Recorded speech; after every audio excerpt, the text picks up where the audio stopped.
Viral informasi menantu Presiden Joko Widodo atau Jokowi sekaligus Wali Kota Medan Bobi Nasution dianugerahi gelar tokoh nasional.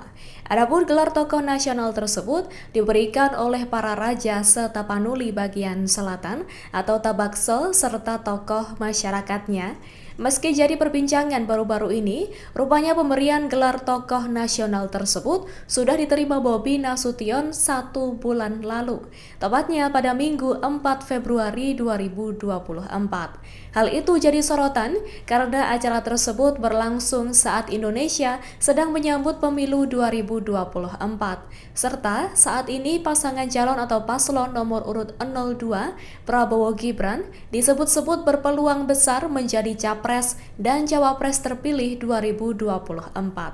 Pada momen tersebut terlihat juga putri Presiden Jokowi, Kahiyang Ayu, turut mendampingi suaminya saat menerima gelar.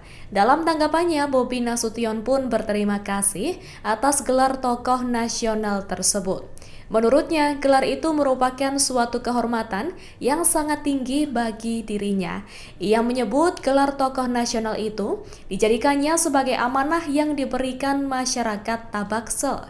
Adapun raja-raja yang mengukuhkan gelar Bobi Nasution diantaranya adalah Heri Lotung, Gus Irawan Pasaribu, Doli Pasaribu, Abdul Basit Dalimunte, Siwan Siswanto, dan Rusdi Nasution.